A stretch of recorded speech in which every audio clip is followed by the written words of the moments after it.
you could say these are the times that try men's souls.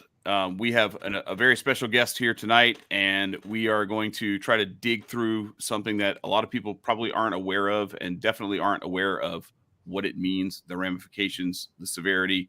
But Cyprian is here to join us. Aquarian Anarchy is back at it again. Let's go.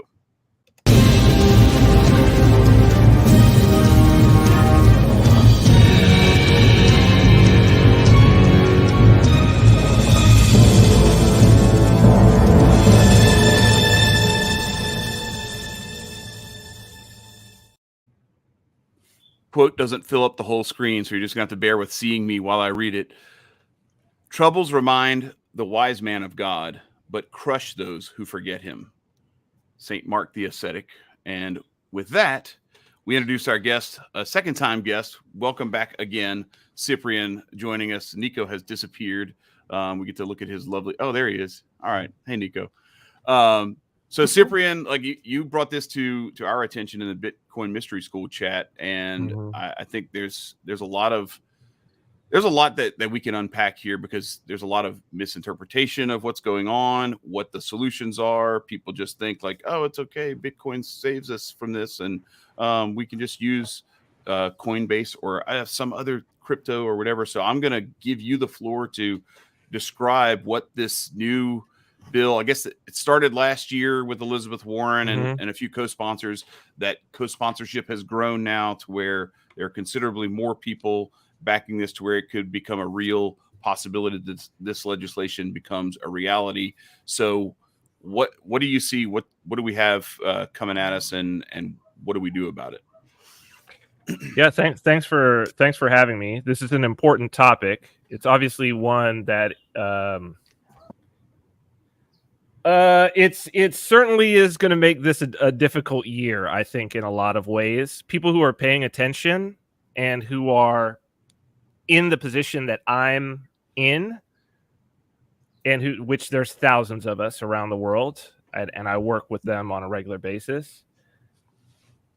When it relates to cryptocurrency, those of us who have been actually working to develop the technology in the way that I think it was meant to be, to really represent a paradigm shift and empower, if we could use that term, to empower humanity to begin to have economic relationships with each other as individuals without the imposition of the powers that be. I think that this is a most important vision for people to see. The famous Bastiat quote, where he says, if goods don't cross borders, armies will. Where we see when people trade with each other, this is, if you want world peace, what you need is world trade. We're much less likely to attack or to hurt someone with whom we have a symbiotic and reciprocal and positive economic relationship.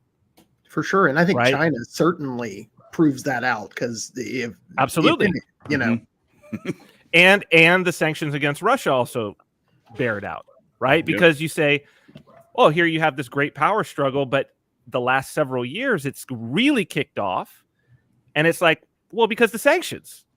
The second that you say, well, we're not going to do business with you anymore, then it's like, okay, well, then it's war, right? There's not, okay, so now we're at war with each other. There's not even a question, right?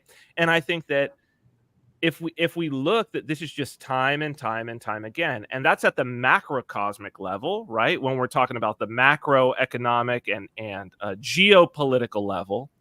But look, it's down to the micro level, because even in black markets, which are dangerous, right? If we're talking about drugs and all of this type of stuff, you know what? If you have a relationship, an established relationship, these cartels, while they're killers, their suppliers and then the consumers, they're not killing each other. Right. They're killing rivals. But the person, you don't have to worry. It's like, oh no, I buy from this guy all the time. You know what I mean? Because he can rob you. You don't kill your plugs, then you got to go get another plug. Well, and not only that, there would be, the worry about they're gonna they're gonna like steal my. I'm gonna come and I'm gonna buy it, and they're gonna steal it from me. And it's like, maybe if this is like a one-off deal, but if you're gonna have a continuous relationship with them, well, they're gonna get your money anyway today. But they want it tomorrow and the next day and the next day and the next day and the next day. And if they kill you today, they don't get it the rest of it, right? And so so it's micro and it's macro. And so those of us who actually want a world that is more free, that is more peaceful, have to be supporters of people having economic relationships with each other. And the biggest threat to us as individuals having economic relationships with each other, much more than governments, is actually the financial establishment. Oh, for sure. Much more than anybody else. Mm-hmm. I think even down to one of the things, and people don't really think about this. And believe me, this is all on the point of what Senator Warren did, right? And why it's important. I think that for those in the U.S., if we look at the progression of legalization of cannabis, I think that most people in our generation, whether you're a weed smoker or not, are pretty much now at the point, the culture is pretty much at the point where it's like, you know what? This is a business. Yeah. If somebody wants to do it, they do it. Maybe I'm not in support of it. Maybe I am in support of it. But either way, if people want to do it, they should. Nobody's hurting anybody about it. They're producing it locally, whatever they're doing, fine. Okay. And states even have gone so far as the people in the states have decided, no, it should be legal. Mm-hmm. It should be legal recreationally. Right. In almost all the states. And yet, you can't go to a dispensary and pay with your credit card. Mm. Right? Right. Now. Because it's federally still not legal. Well, but let's take a step about why it's because, and this is what goes to Senator Warren, right? Let's take just a real thought about this. The retail sales of cannabis in the United States last year was more than hard liquor. So if you took the retail sales, if you took the retail sales of vodka, whiskey, tequila, all the spirits, the retail sales of all the spirits, and you added up the amount, the retail sales of cannabis last year was more. Mm-hmm. Okay? Now, if this was just if the banks were innocent in terms of, we just want to make money and we want to do whatever, you can't look at that and be like, why? Wait, we're not getting any of the fees on this? Because 3% of that would be going to them if people were using card, right? No, for sure. If it was purely monetary, they'd be like, we want the fees, and guess who would be pushing through, we need to change the laws on cannabis? Senator Warren, who's on the banking commission, who's in the pocket of the banks, because the banks would say, Elizabeth, this is billions of dollars that we're not able to get access to because the federal government has this silly law. It needs to change for us. The fact that it's not being changed says that that the banking system itself has its own political agenda. And they're determining winners and losers by who they allow to be banked. And we look, the trucker convoy, Alex Jones, go on and on. What's been the biggest part of the cancellation? It's always about demonetization, which includes kicked off of PayPal, Kanye West dropped by JP Morgan Chase, right? When he had, what did he have? I think he had $600 million or something, $750 million. I think he said it was right. And he specifically said, I went to Jamie Dimon thinking that maybe I could get in on some deal flow. These are Kanye's exact words. Right. And then sure enough, they dropped him. Okay. And so I think that sort of sets the scene of an entire thing that's going on with the banks right now. And the role that they are playing, because we have such an interwoven, established system, economic system that literally requires their participation. right? Mm-hmm. You can't, if you have no access to the banks, you can't really do business. Right. Mm-hmm. Mm-hmm. You can't.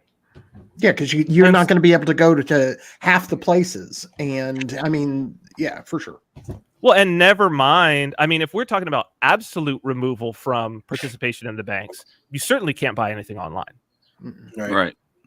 Well, and you wouldn't be able to register anything either. Like all of the regulations that they've got in place are going to be stopped by the fact that you don't have an account, that you don't have a certain amount of money that you can put forward that's backed by a bank or whatever. And so, you know, your proof of your net value and all that stuff. All of these things, right? A credit score. Mm-hmm. Right, which is highly, I mean, the most important things on your credit score is reports from banks, credit card companies in particular, or those who are loaning you, who's loaning you the money, financial institutions. Right. Right. So it's like the credit score is banks checking on banks. And I think that this is a source of power, great power, that is underlying all of our day-to-day. And yet is really at that level, just at the real pragmatic, practical level, is pretty much ignored by most people. Because those who are, let's say, on the red pill, whatever, and want to talk about the banks will go to the Fed and printing money and doing all that. And it's like, no, step outside of all that. Right? Like, that's not even where the power is. Like, go Dune on it. The spice must flow. It's about who can control the movement of the spice, which is the money. Right. Mm-hmm. And so Satoshi Nakamoto in 2008, this is how we come to this, right? So first we got to be in the mindset of like, what's going on? Where's this power base and why are they a threat? And in 2008, I really don't think people saw this aspect as a threat. Again, they see there's a global financial crisis. They're printing money, but you don't get to the ability to print money unless you have control of the entire system, and it's a black box. Because if you don't have control of the entire system, and it's a black box, then when you print money, you destroy your own economy. But if you have complete control of the narrative and complete control of how the money moves and what people can see, then you can print money all day long. But the underlying control comes first. The printing money is the signal to you that absolute dominance of economic activity has taken place. That's sense. The signal. If you can print the money and it doesn't, and you don't crater your economy, the only reason that's happening is because you've got the layer below completely owned. Because everybody has talked about, you know, the next Weimar Republic is coming, and we get all these warnings, and Peter Schiff and everybody else is out there shilling gold and trying to get you to be scared that oh no, trust me, wait, you're going to want to have this gold, and it may be the only way. Okay, so what are you going to do? Is Jenny at the grocery store going to still be working minimum wage when the economic system collapses and you go to try to buy your lettuce with gold? Like, no. Jenny's not going to have a job because there's going to be no financial system to support Jenny and her minimum wage part-time job as a cashier at the grocery store. And there's going to be no supply chain for the groceries to get to you in the first place. So like all this, so much of this stuff is like this, they've created this fantasy in their heads of what a world would look like if you suspend all sorts of underlying structures for what this theory would need to have for it to even exist. And I think what it doesn't take into consideration is that the nature of the collapse, like it's not like we're not seeing systemic collapse all over the place. So like 2008, we saw systemic collapse in the banking sector. In the last 2 years, we've seen systemic collapse in the banking sector. But what happens? Well, because what these people aren't taking into consideration is, well, the small banks fail first. But the big banks have control of the governments, have control of the guns. Remember, too big to fail? Yeah. Right? The big Jamie Dimon had something to say about that. Well, look, JP Morgan Chase, they call Goldman Sachs government Sachs. Right? Because it's a revolving door between the Treasury Department and Goldman Sachs. It's just a revolving door. It's the same. The Treasury Department of the United States and Goldman Sachs are the same entity. For sure. Hank Paulson was before he was a Treasury Secretary, the too big to fail guy, was the CEO of Goldman Sachs. Right. They just put different hats on. That's it. That's all it is. Yeah, who's the guy who Trump appointed, who was also a Goldman Sachs guy? Last name starts with an M. Mnuchin. Yeah. Mnuchin. Yeah. Yeah. Every time Goldman Sachs wins.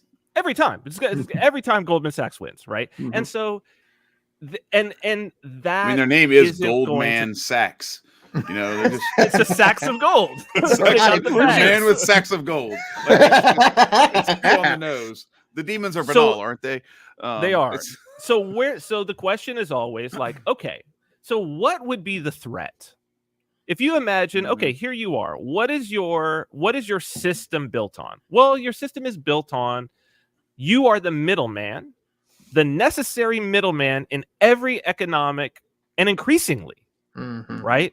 Every economic. So every time you use Venmo, you're empowering the banks over you. Yep. Every time you use PayPal, you're empowering the banks over you. Every transaction that's that as opposed to cash, you're empowering the banks over you. That's why they're trying to get rid of cash. Well, of course. Yeah. Because it doesn't serve them, because they can't control it. Correct. And that gets us to 2008 and the Bitcoin white paper, because the narrative about Bitcoin, and I've been fighting it for years now, for this exact moment. Because the narrative and what people understand about Bitcoin is all pushed by the banks. It's money. Like, what people know about Bitcoin is the propaganda pushed by the banks, and that is that its number go up. That you buy Bitcoin and the number's going to go up, and that it's against the Fed. It's about fiat currency, against fiat currency. And if you just read the 2008 white paper, there's two important things in there that like puts the lie to that. The first thing is, on the first page, Satoshi Nakamoto, the creator of Bitcoin, says he's describing the problem that Bitcoin solves. And then he says, all of these costs and payment uncertainties can be solved by using physical currency in person. So he's saying, no, this is solved in person. Right. With fiat currency currently, physical currency. So he's clearly not against physical currency. He's clearly Bitcoin is not anti-fiat. But what he says, and what's the first sentence of the white paper, is that the first sentence is so the title is Bitcoin, a peer-to-peer electronic cash system. And then the very first sentence, it's just the first sentence. It says, a purely peer-to-peer version of electronic cash would allow online payments to be sent directly from one person to another without going through a financial system. That's it. Yeah. You could send online payments, so payments through a communication channel, without going through a financial institution. Now, if you are a global hegemony, an oligopoly that has literally all the money in the world and thus all the political power in the world, and your entire system is built on the fact that in order for people to send value through payments, through a communication channel, and particularly over the internet, they have to go through you. Then a system that comes and says, oh no, actually anybody can do this. Right. And not only knocks down the wall, but makes a bunch of new doors. That's right. Yeah. Doors that no one could predict where they go. Right. Because it's like, oh, well, we've never had this power before. It's a superpower. Yeah, and go ahead. I'm sorry. Continue. No, go ahead, please. Well, I was just gonna say on the counter to fiat argument, or that narrative, like describe, because you described this in Bitcoin Mystery School, what Tether did, and and how what fiat means in the crypto space. Well, Tether is actually their biggest target.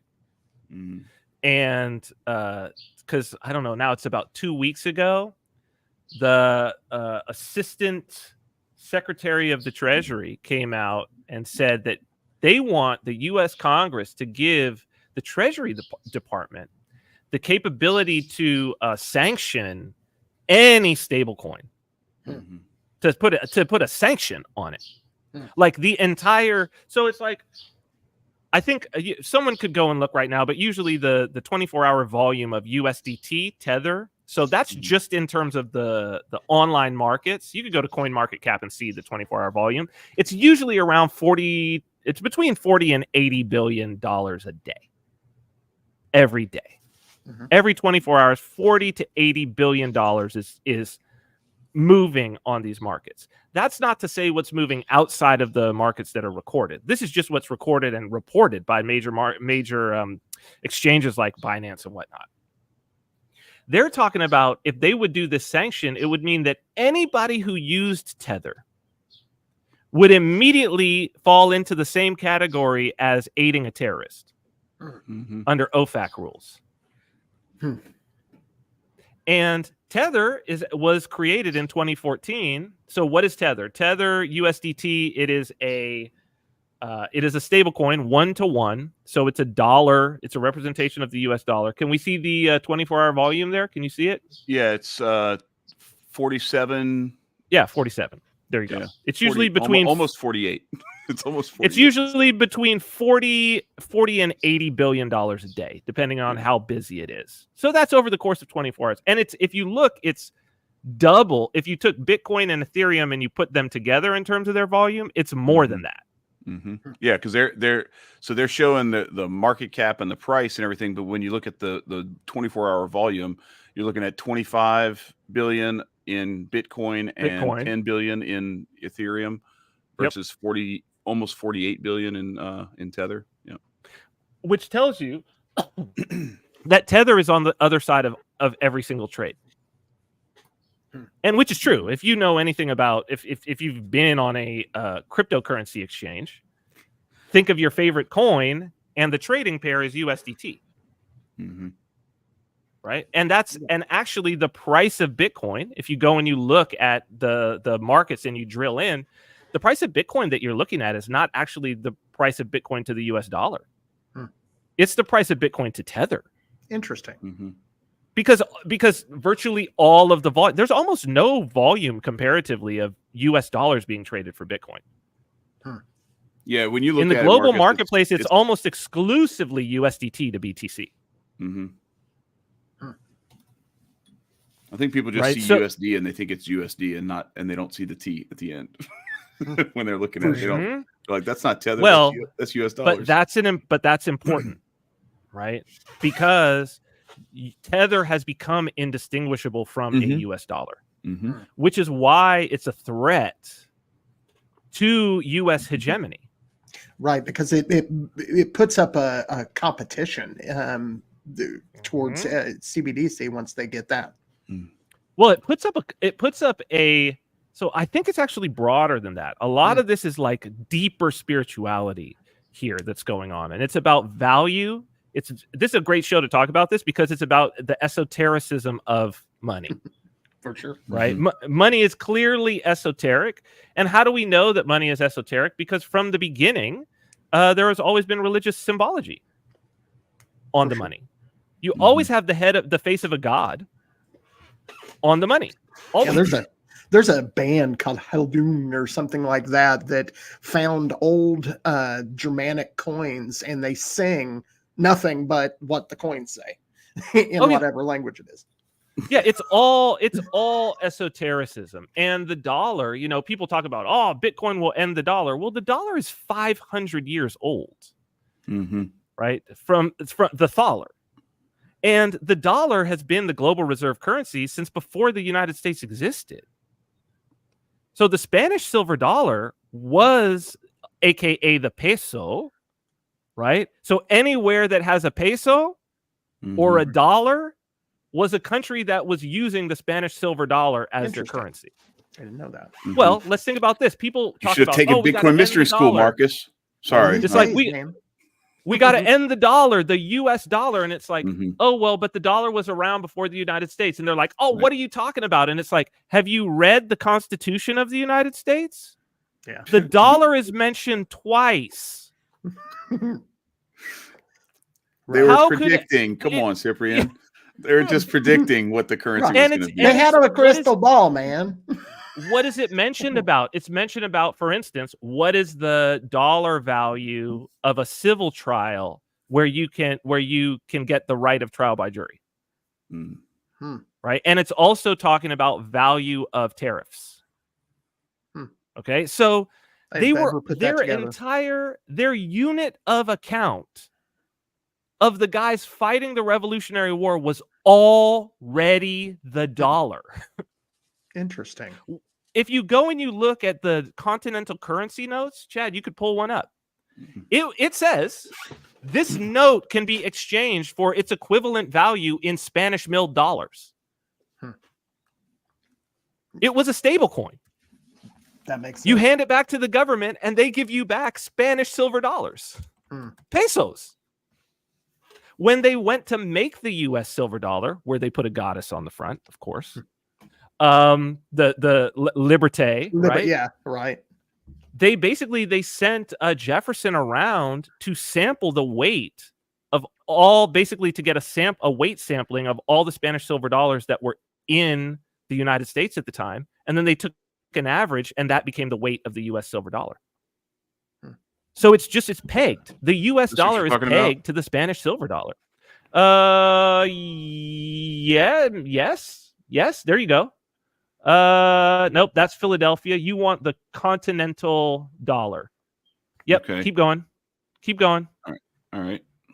Keep going. We'll keep talking while you're doing this. Okay, that's fine. You want one that's good, that can be probably this one there that you're on would probably say it. The continental dollars, they that's what they said. They said this note, look up continental dollar $20 or something like that. Okay. So USDT is basically an extension of this. I mean, these guys know this because they're the ones who did it hundreds of years ago and upset. No, you're bad at this. I know. I'm sorry. There you go. Go down. Or continental currency, maybe you can look up. That's what I had looked up originally, was continental currency, and it came up with that other stuff that I saw. So no. Yeah, now we're in. You're not. No, now you're in dollars. People can pull it up on their own. People can pull it up on their own. So they were redeemable for Spanish milled dollars, and in this case, we've got basically the same thing. Now, what the powers that be know, and Ben Franklin was, instrumental in all of this. But what the powers that be know is that. Oh, we got somebody else joining. No, this is how this is how the American Revolution was financed. So the American Revolution was financed with the printing of a stable coin, basically, of a bond. They issued a bond, and it was very interesting. Like, people think that the continental dollar, lost its value and all of that. It's a much more nuanced and complex story than that. They paid back the face value of every single continental dollar. All of them were paid back. What I find interesting about that is knowing a little bit of history, thinking about like the pirates, it brings a whole new, like when they went after the Spanish gold, that's a whole new level, because not only were they coming after, because based on what you're saying, they not only were they coming, for the Spanish in a way, they're coming for all the other currencies, because they would have been backed by the Spanish dollar. Well, there weren't that many other currencies. Not in global trade. Usually in global trade, there's only like one currency. And this has always been the case, right? So there, if we go back to antiquity, you had the Phoenician shekel, the Tyrian shekel, actually, right, which had the face of Hercules on it. And which had an eagle on the back standing on the prow of a ship. And if you look up the Tyrian shekel and then you look at the U.S. quarter, they're almost the exact same thing. They look exactly like each other, right?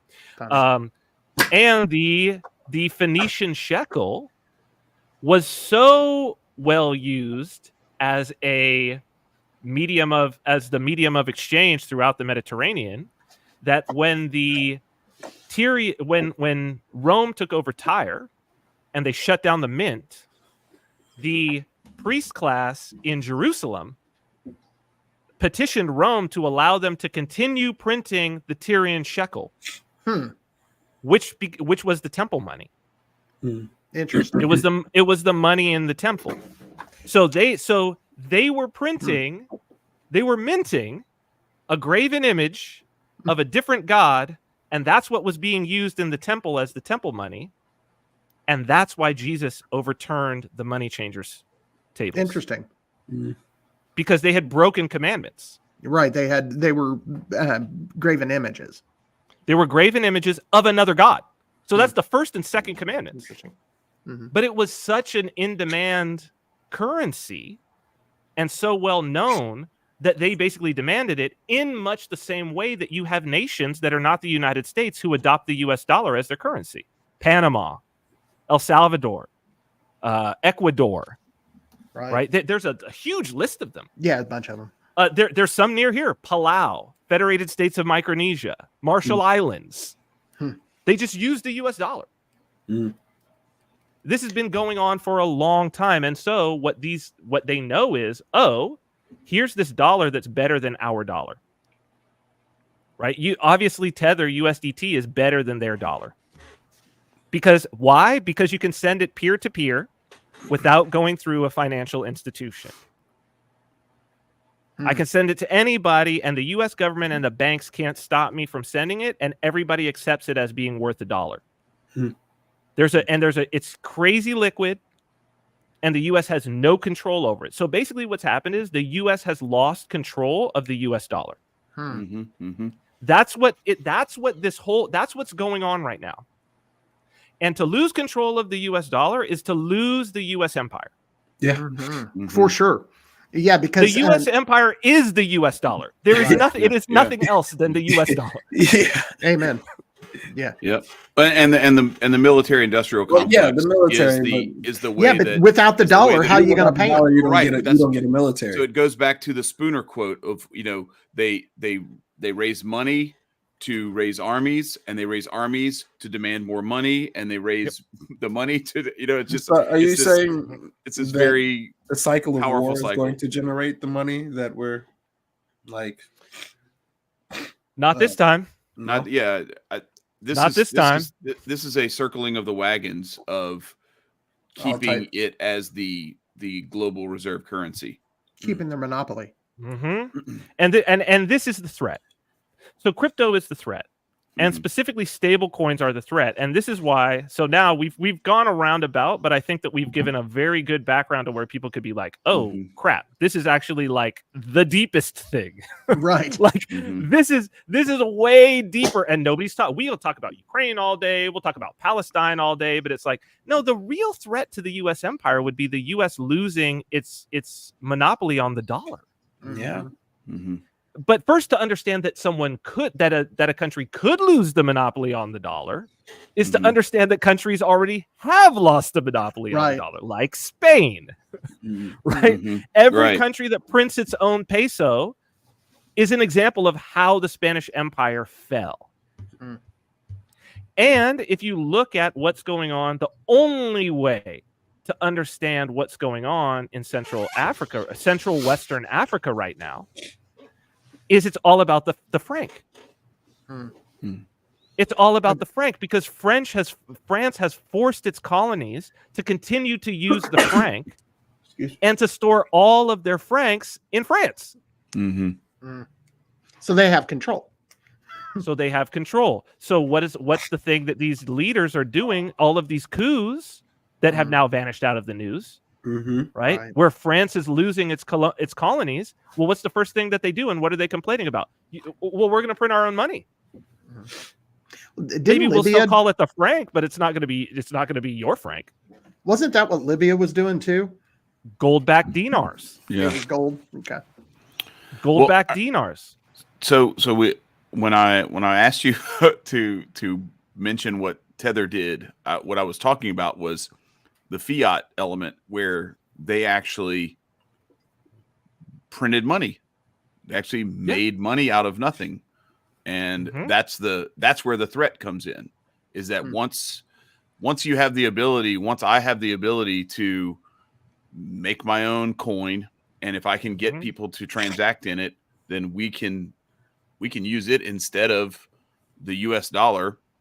Then that's where that threat, or I don't know, maybe you can explain it better than I can. Well, no, you just did, because it's very simple and very elegant, right? If I can make my own version of the dollar, and if a critical mass of people believe that it's worth $1, in the same way that they believe a piece of cotton blend paper and some ink has a particular value that we call dollar, then it's game over. Right.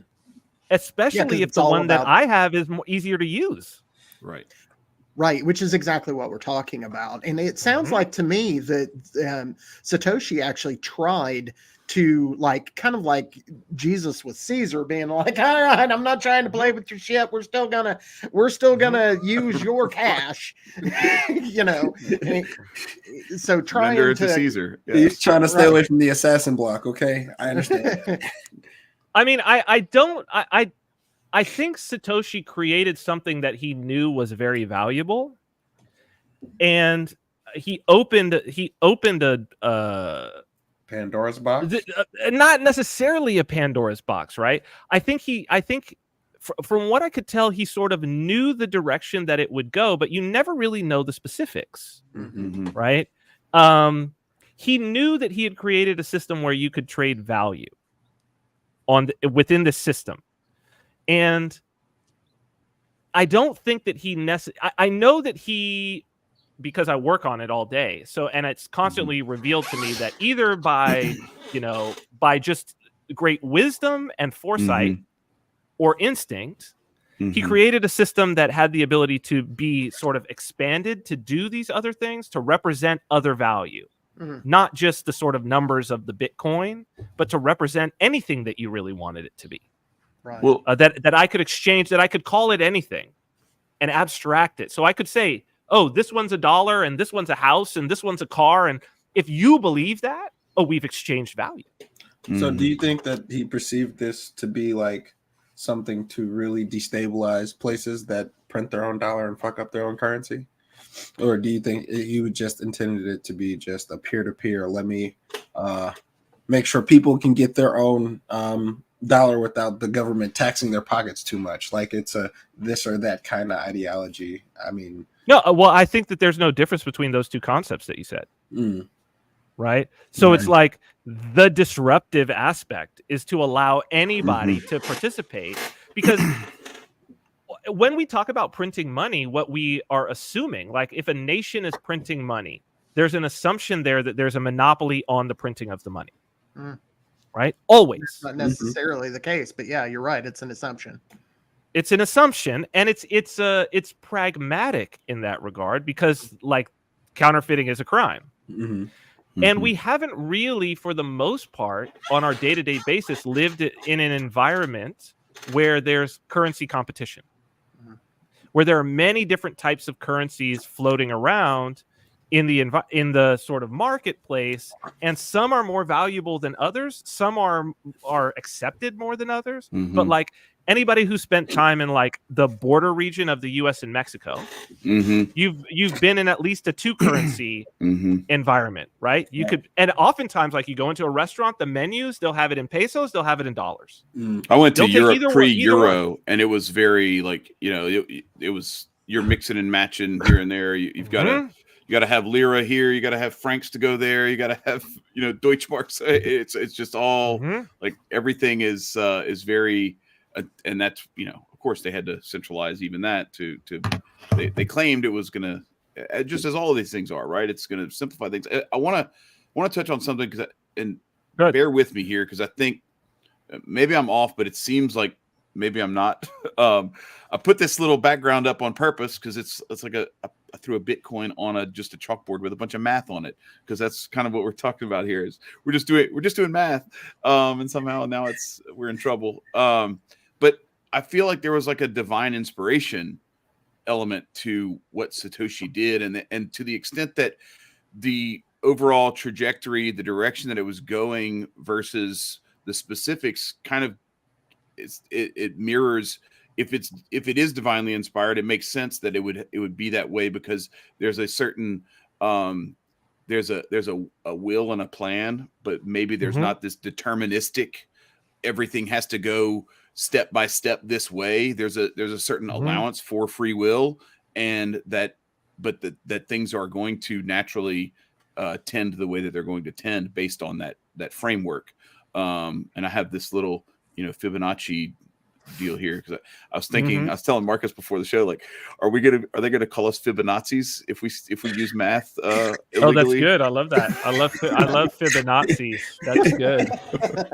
Yeah, that's great. So go ahead. I'm sorry. Go ahead. But no, that's as we get into this, like we are talking about, because you've talked about this from the standpoint of it being a description of God's creation, a fundamental description of God's creation, just mathematics in and of itself, and the ability to use that to do things like encrypt messages and create code language and those types of things, to make it to where we're dangerously close to, and this is where we can start maybe getting into the bill itself. Dangerously close. This is a good time to get making into it to where some people have exclusivity on that practice. I want to.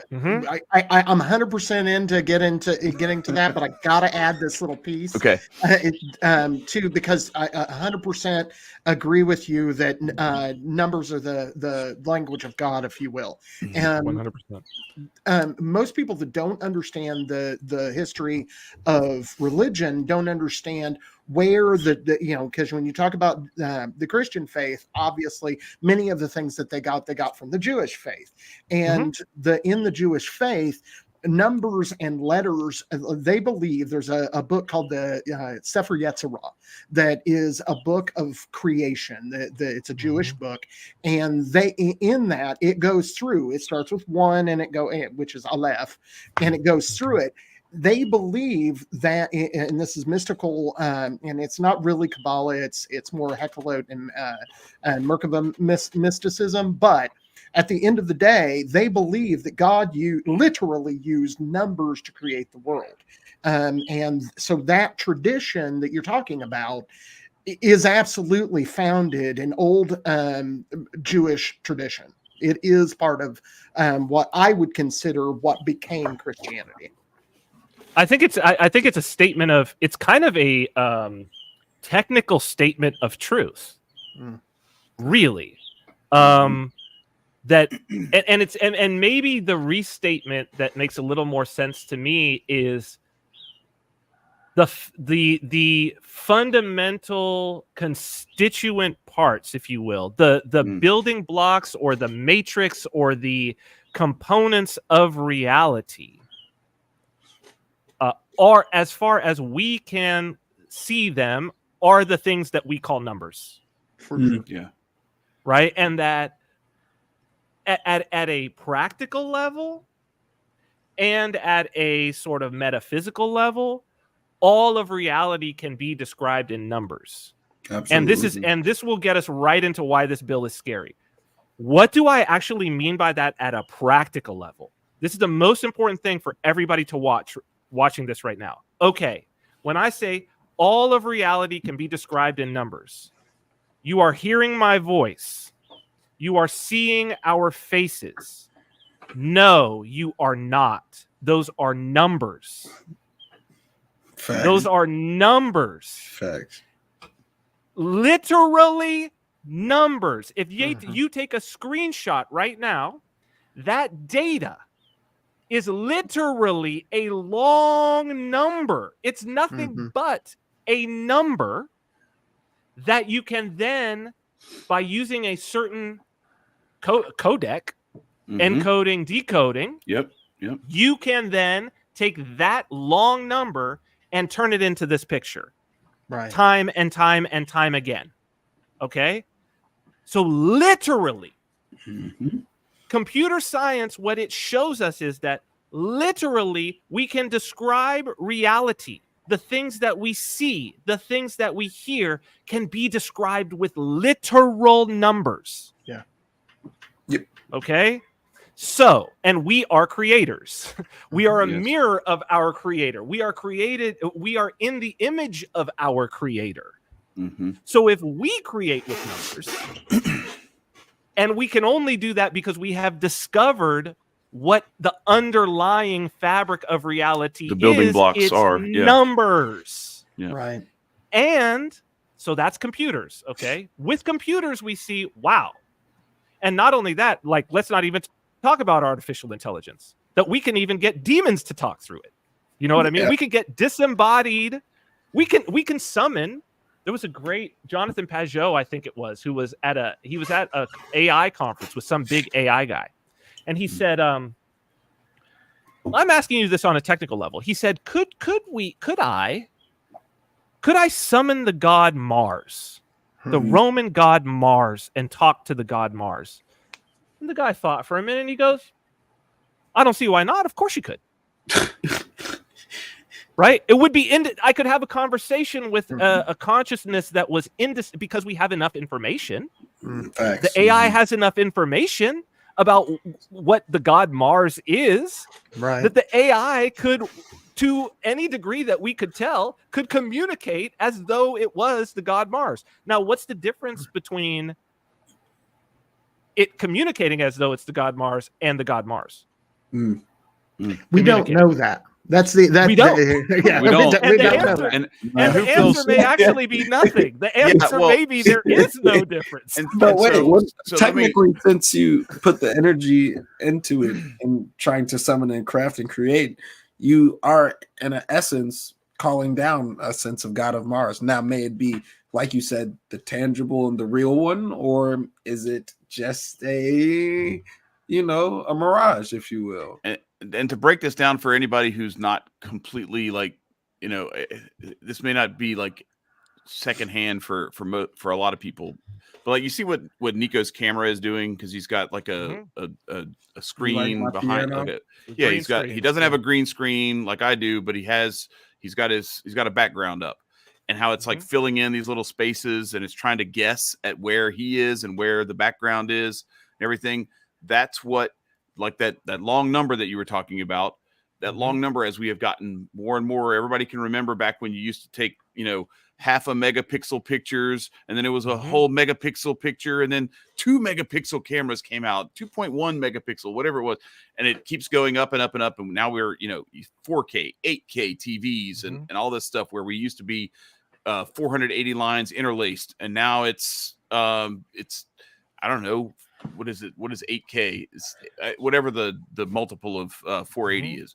Anyway, the resolution is getting better and better, but it's still not analog. No. It is still digital.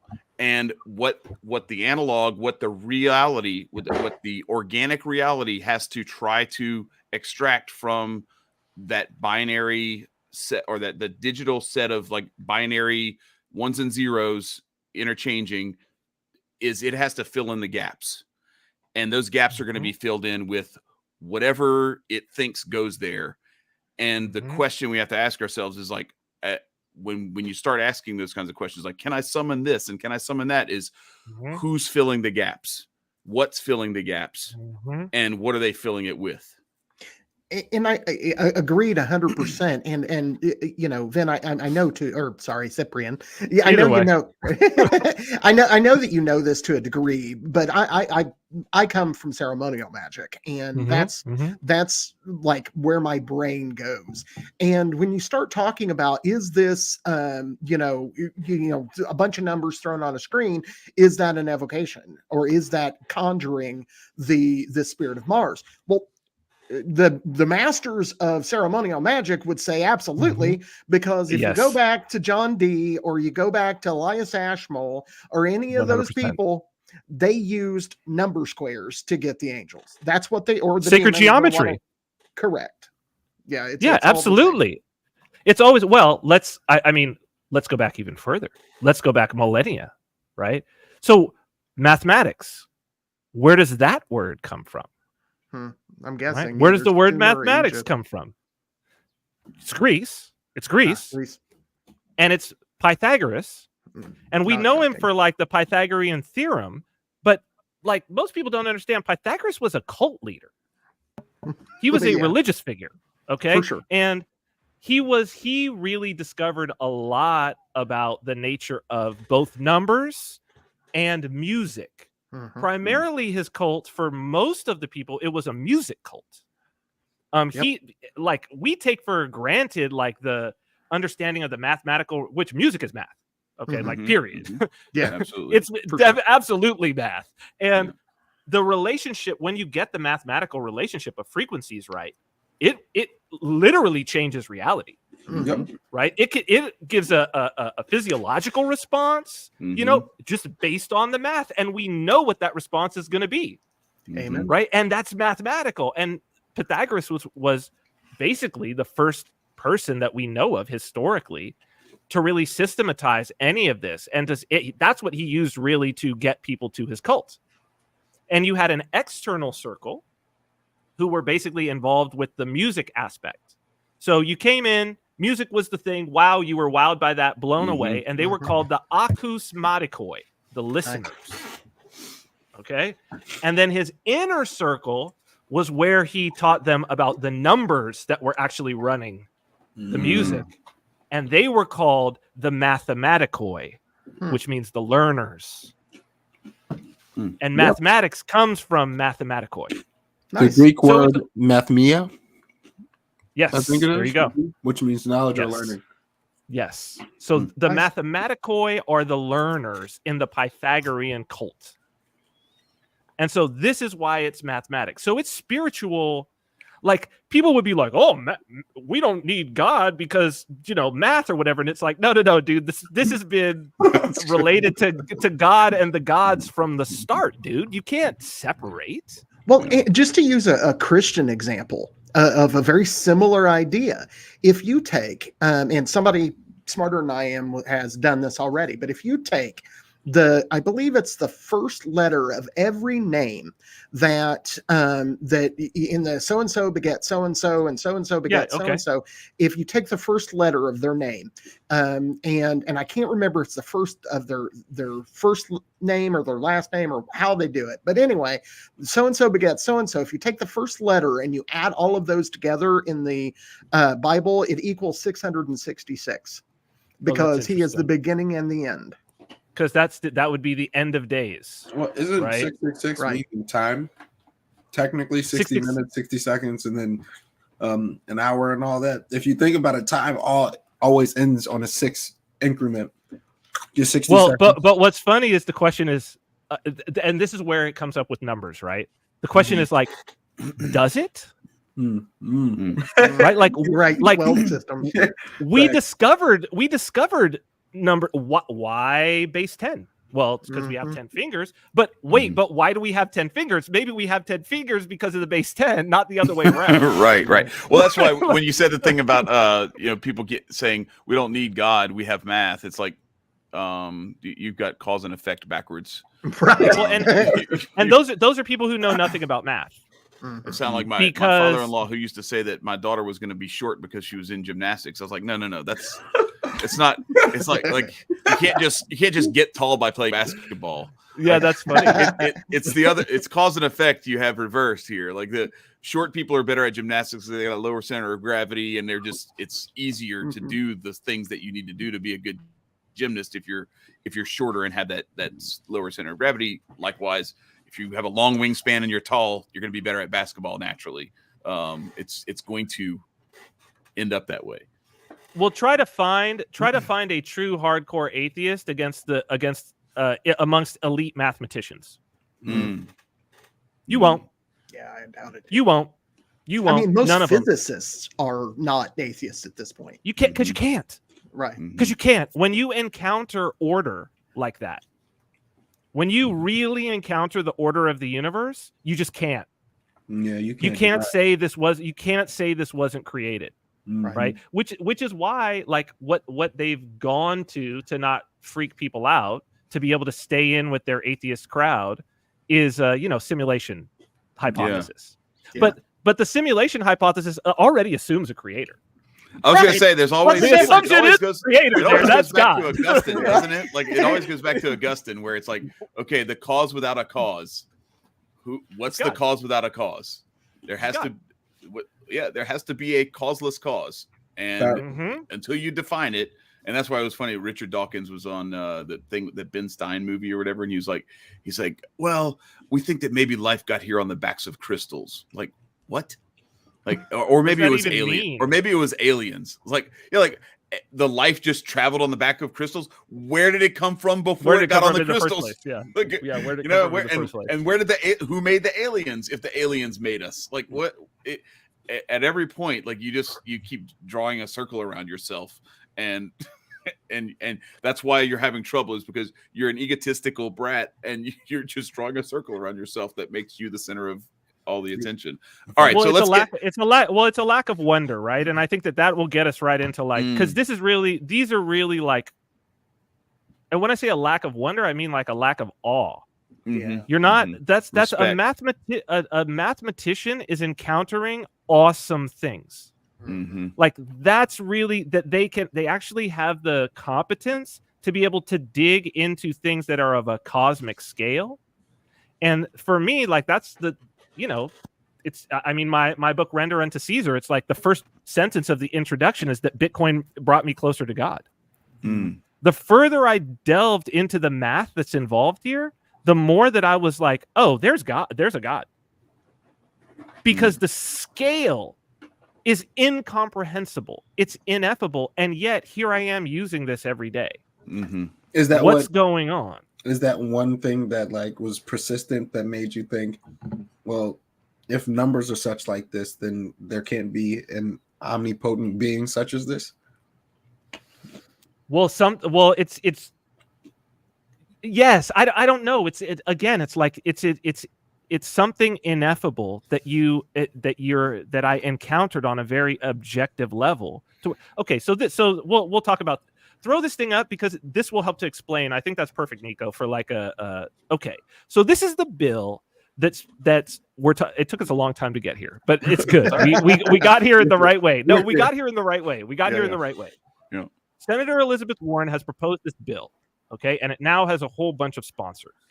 And it's I forget what the name of the Digital Asset Protection Act or something. It's something about anti-money laundering or something like that in it too. Yeah.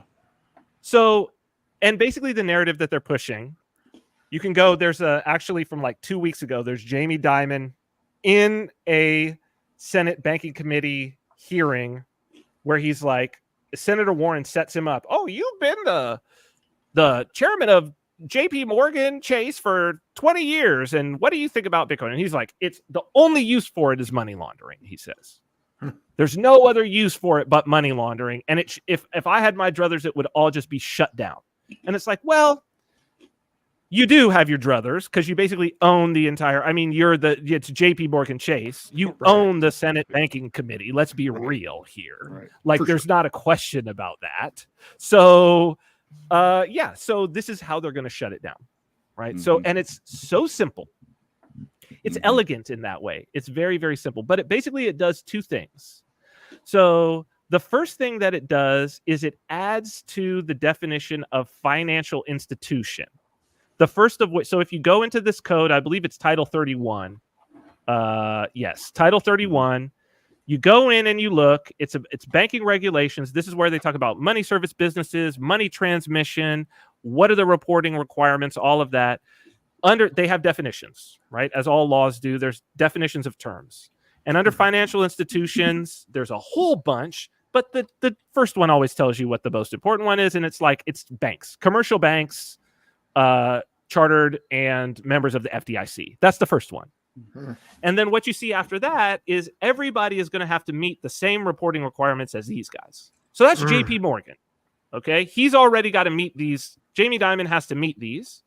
And so you see that it goes all the way down to they're going to redo AA. So it starts at A.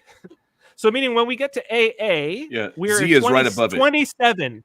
Z is above it. So that's number 27 of the different. And what do they include? They include things like trust companies, casinos that have over $1 million in gross are in there.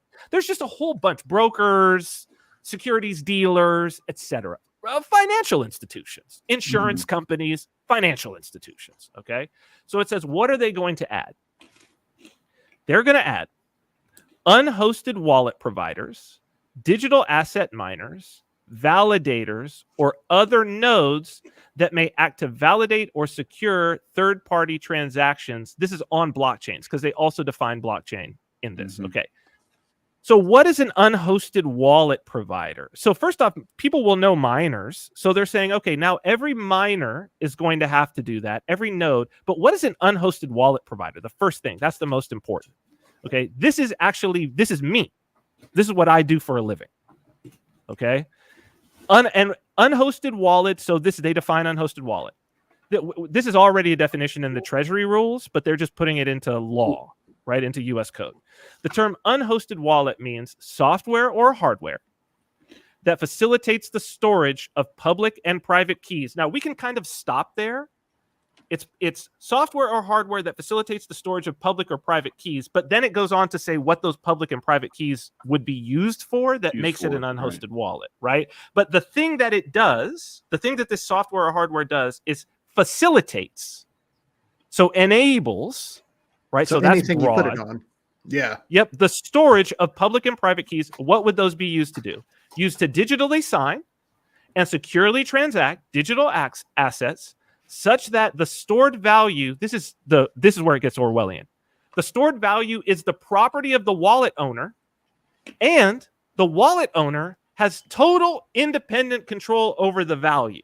So even without us knowing what public and private keys are, because that's when your mind just explodes of how insane this is. The idea here is, okay, it's software that gives the person running the software complete control over the value. And the person that gives them the software is a financial institution. Well, what would be like the physical version of this? A safe maker.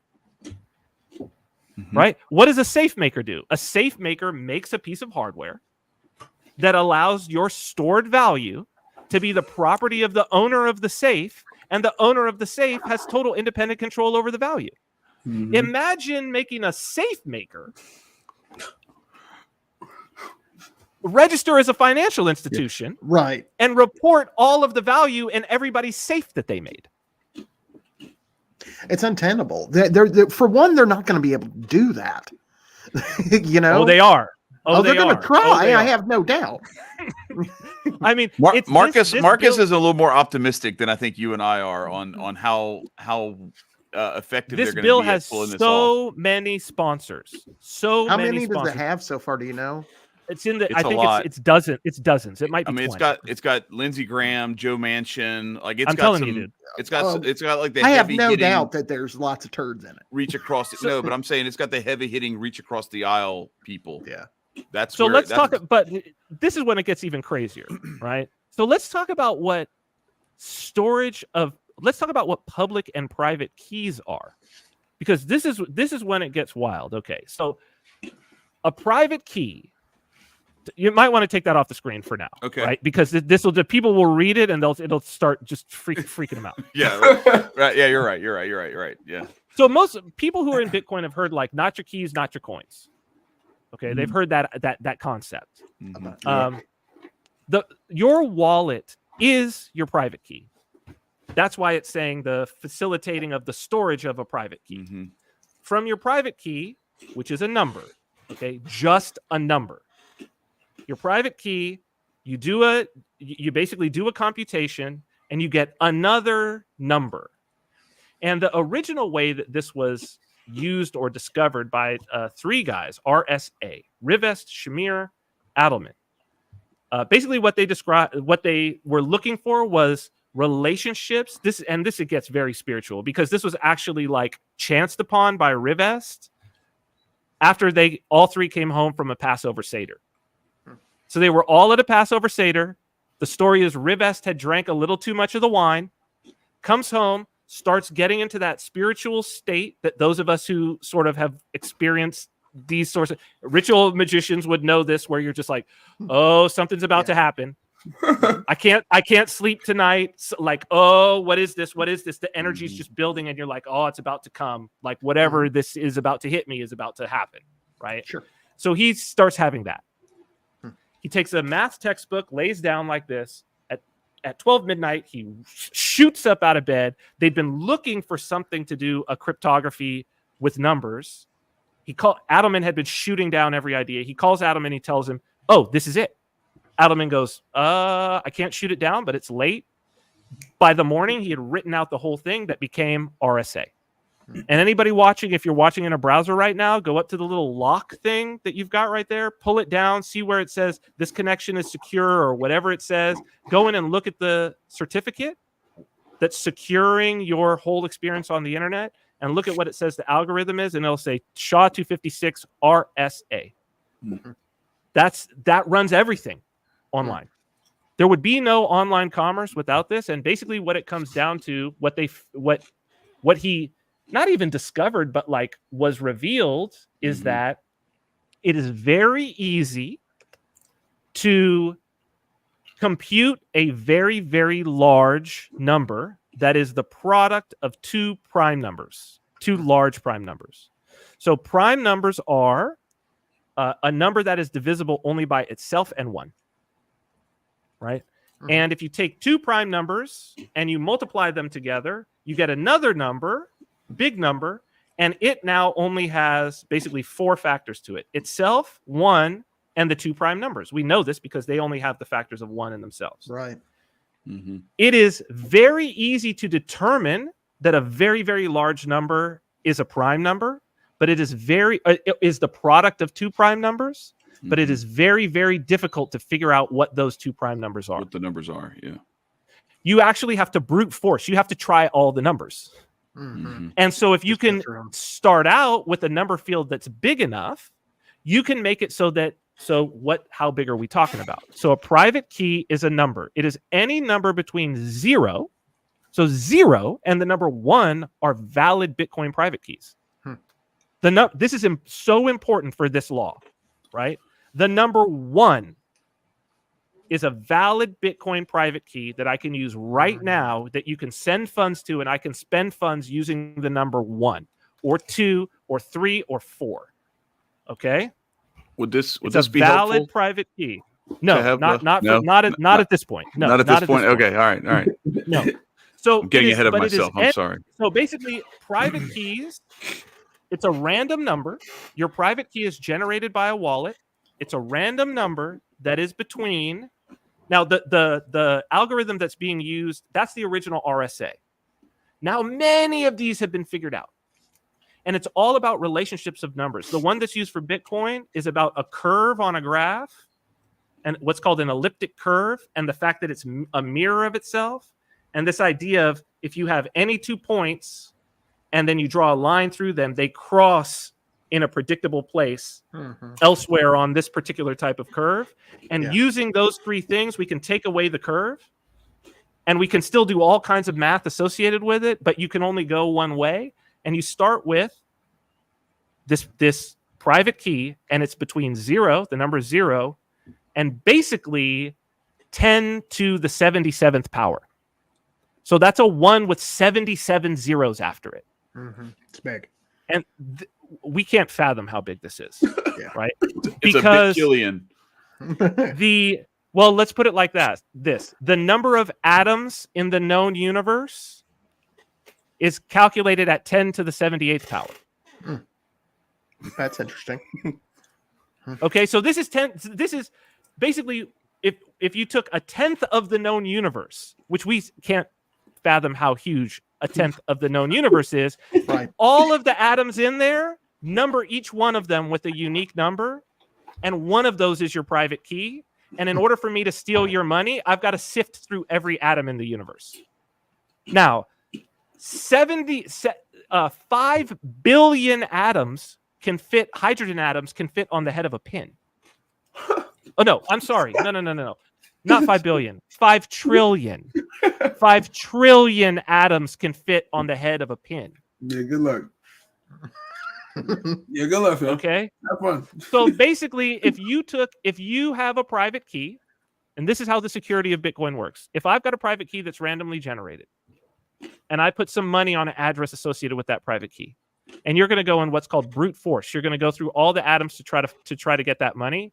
and you used all the computing power that has ever existed in the history of humanity, it would be billions of billions of billions of years before you would ever have a chance of finding that. The sun is going to burn out in 5 billion years.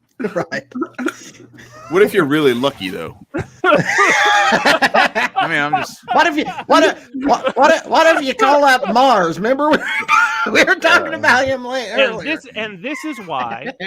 And now you can maybe start to see how dealing with these numbers and that reality on a daily basis, and actually building businesses around it, and understanding that, wait, I can actually use these laws that are like beyond human comprehension to do something that's actually like valuable. Right. That's like the most valuable thing that a human being could do to have world peace. And yet I can't comprehend any of this, and there's no way that I can't comprehend a billion years. Right. I can't comprehend a number quadrillion, quintillion. I can't comprehend these things. Yeah, we don't have that. Our cognitive, it's beyond my cognitive capability, and yet there's an order in the universe that is far beyond that I can actually access and use, Right. and do use on a daily basis.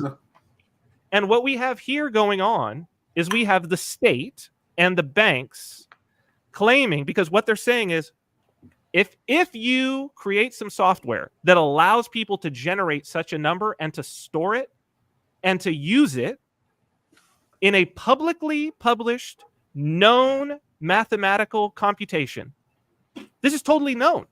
Yeah. It's not patented. It's not secret. It's public knowledge.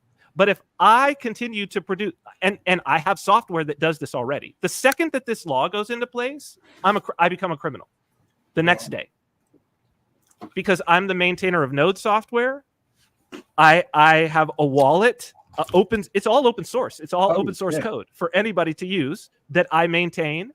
I teach people classes on how to do this.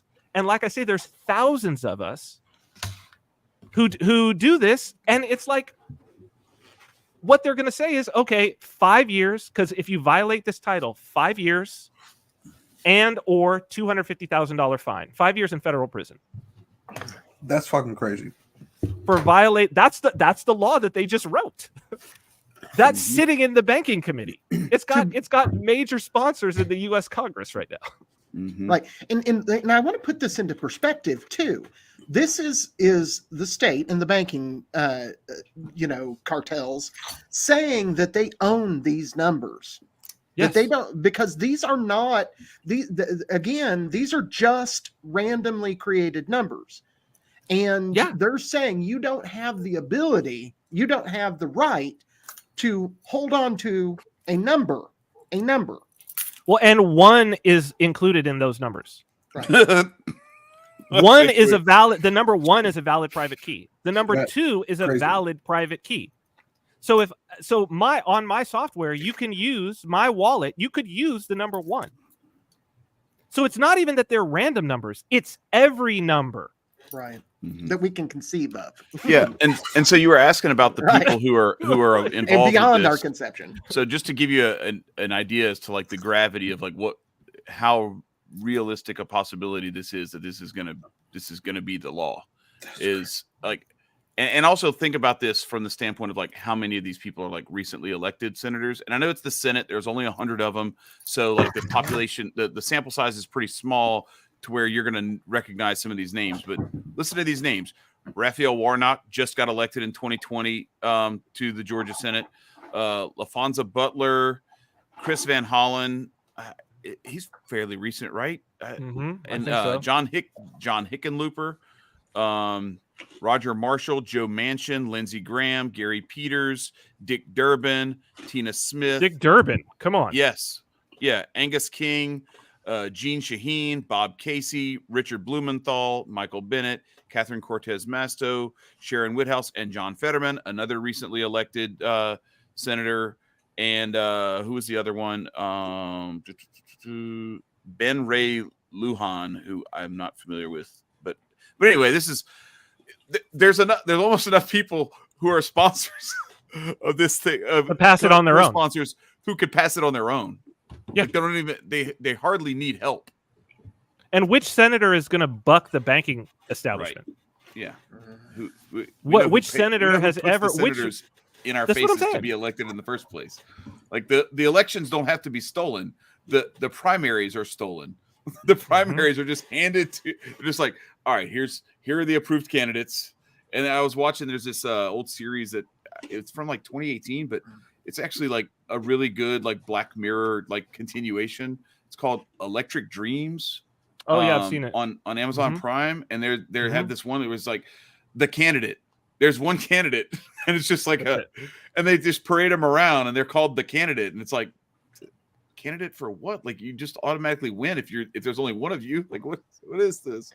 But that's, I mean, I think one of the weird things about this and why I wanted to have the conversation, it's great and providential to have the conversation here, because this is really a spiritual conversation to have.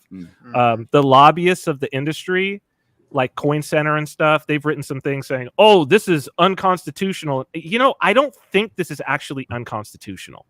Like, I think it's deeper. Like, I think that the Supreme Court on constitutional grounds could probably uphold it, because they're going to be like, well, what are we talking about? Are you saying code is speech, is free speech? And it's like, well, what if I write a computer virus and I distribute it to everybody? Am I free to do that? Something that's going to destroy the infrastructure of, you know, something that's going to facilitate crime, specifically facilitate crime, because that's the narrative that they're saying. Like, is that free speech? And I think that this actually shows the limits of the materialist constitutional framework that we have, because this is way deeper than that. Yeah. This is this is truly totalitarian. Well, because Orwell, 2 + 2 = 5. Yeah. Orwell said that the absurdity will reach such a level that you will be told things that are mathematically absurd are the truth. And the idea that the government owns the number one and can determine who can write software that will simply store the number one. Right. That's crazy. Well, and what it makes me think of is to me, everything leads to another thing. And this is, again, a way to get total control, like we talked about at the beginning of this conversation, back to having complete and total control, monopolist control over the economy. And if they manage to get this through using numbers, obviously the first number that came to my mind when it has to do with an economy is 666, because once they are able to own numbers, then they are the ones who are in control of what can be bought and what can be sold.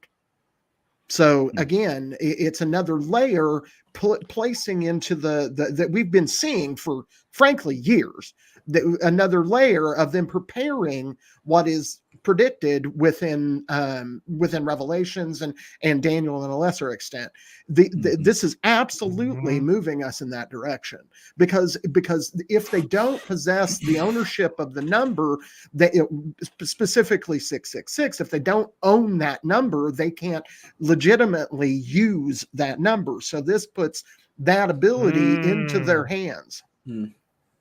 That's an interesting angle that had not occurred. Thank you for that, because that's an interesting angle that had not occurred to me. Is like, oh yeah, we've been told that it's going to be about control of numbers, specifically.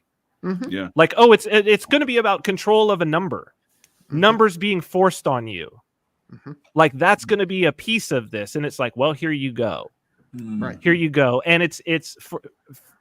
You can't, I think, if you understand what this is, it's just, you simply cannot, just straight up, I if this passes, I refuse. Yeah, same. Like for me, it's like, I'm not taking anything down and I'm continuing, because I can't. Like that would be me denying the true owner and creator. It would be me denying the creator of the universe. Absolutely. to say that Elizabeth Warren could write something down on paper that gave her sovereignty over the number 3? Yeah. I'm sorry. No, I'm sorry. No. Gunsmoke. Right. And again, this is about obtaining control. And it's about obtaining enough control so that they can force you to believe whatever the fuck they want you to believe. They can tell you with your bank account, you're not going to church. They've already shown they can do it. How many churches did they shut down for COVID? Yep. They can do it. It will happen. And this is them, in my mind, laying the foundation for absolute control. It is monopoly, but it's a monopoly at a level we've never seen before. Because like you were saying earlier, in the past, they couldn't control cash. You know, if I wanted to go buy weed from my local weed dealer, I just get enough money out, go hang out with him and give him a little bit of money. And they don't have any interaction with that. But but because our world is moving so digital and there's very little of that anyway, this gives them absolute control over every single thing, which, you know, when you start, you know, like, I think it was Kissinger that said, you control the food, you control the people. Yeah. Well, you can't get food. We're talking about removing the ability to get food. And Steph Colonel with a gem here. Divine asset forfeiture. Wow. Man. Well, if you know, I think that you said something that's pretty profound there about this being an assault on truth, particularly this bill, right? Because if you pull that definition of unhosted wallet back up, Chad, what's important here and what people should understand is that the foundational idea that underlies Bitcoin, so that it says the public and private key is used to digitally sign, that part is really important.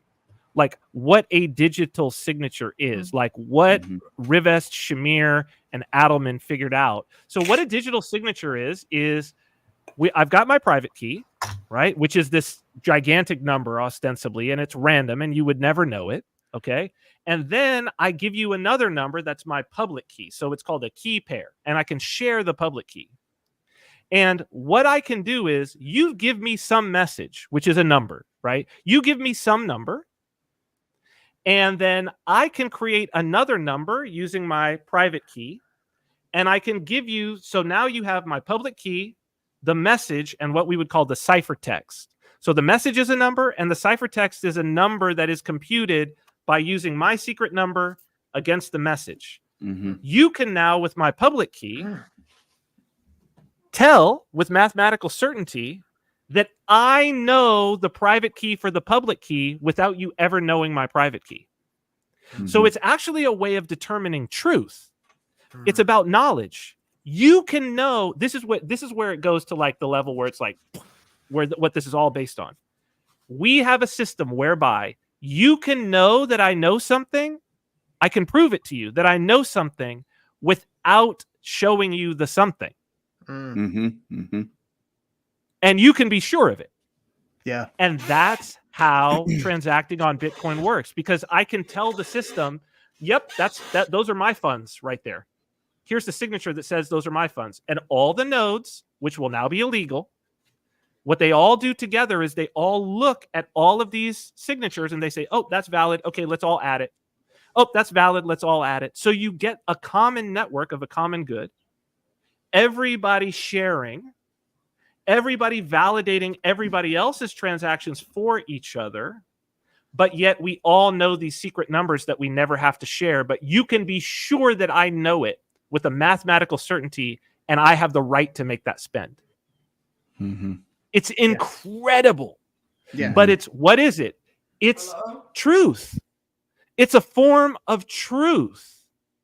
And the what is it? Ramanujan, the mathematician, the Indian mathematician. There was a movie starring Dev Patel called The Man Who Knew Infinity. He's a really interesting historical figure from the 1800s, where he was completely untrained in mathematics, but yet he discovered all these mathematical theorems and solutions to things that had plagued mathematicians, but he couldn't explain how. He was like, it's divinely inspired. I'm just getting it from God. And he said, no, what did he say? No computation has a meaning No equation has a meaning unless it is a thought of God. Agreed. And so that's it. And so it's truth that's really being attacked. And our ability to access a thought, to access thoughts of God, to access the actual order of the universe, the thing upon which it is built, and to draw truth from out of that. And we have the ability to do that to a degree that we've never had, and they're going to take it. And they're going to take our ability to determine truth. And then it's over. What was that? Of course they are, right? Like, exactly. That's what they're doing. Yeah, well, that's what I was saying. Like, they already claimed ownership of the land. Ramanujan. Yeah, what was the quote again? It is no equation has a meaning unless it is a thought of God.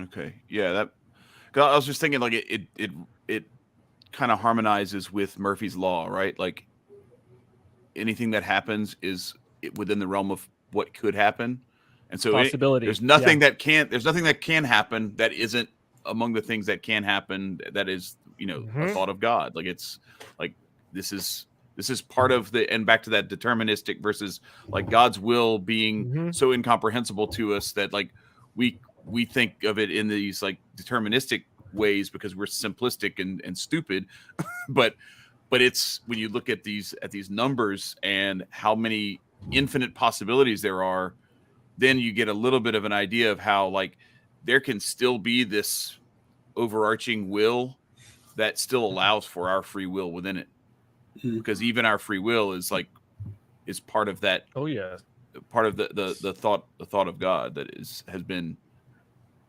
put into action. For sure. And one of the things that it really... sorry, what? Go ahead. Yeah.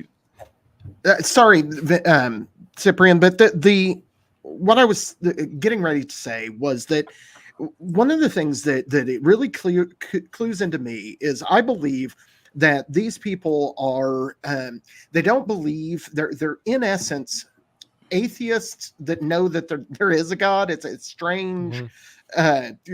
Deniers. Yeah, it's a strange system that the statists and I don't know what to call them, the shitbags, what they do. And one of the things that they seem to be trying to do is they seem to be trying to take away any kind of semblance of a authority of heaven outside of themselves. Yes. And what this does, if they accomplish this, is they take a very valuable tool, because mathematics from the beginning of time, you were talking about Pythagoras earlier, has been one of those guiding principles that have guided, back to the Sefer Yetzirah. These are tools that we use to get to God.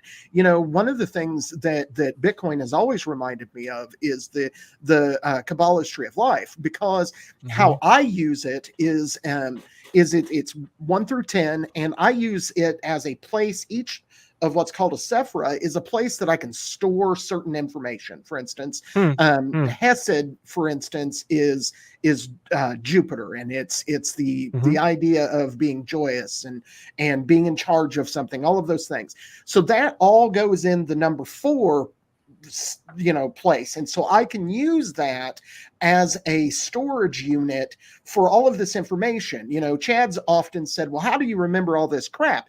And the answer to that is because I learned the Kabbalah, and I learned how to put things into little piles, and when I need to see it, when I need to look at it, I can just go straight there and go, okay, well, this is this, and if that's that, then that's that.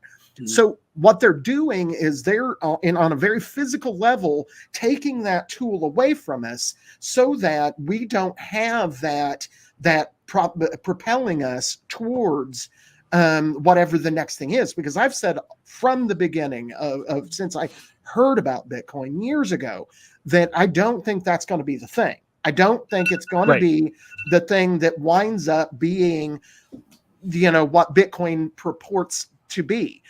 I think it's a stepping stone that will lead to something greater. And what they're, I think, trying to do is prevent us from getting to that next thing, which might also be another consciousness level as well, if they can manage to control it. Does all that make sense?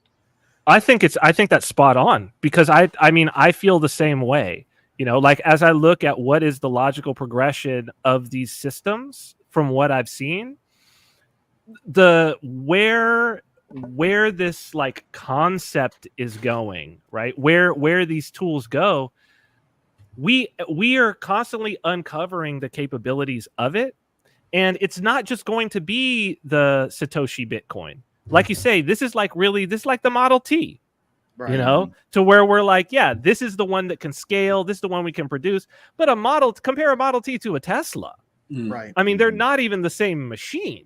Right. And that's only what, 100 years? Right. So it's like, where is this technology at 100 years from now? Well, it's definitely not going to look like what it looks like today. Right. But if you knew, or you had some idea that, well, I think Rockefeller did it, right? Because when I go to the Harrah's car museum in Reno, and you walk through in chronological order, and you see that some of the first cars were electric, right, right, powered by vegetable oil. And you're like, wait a minute, there was an electric car in like 1875 or something crazy like that. And you're like, what is going on here?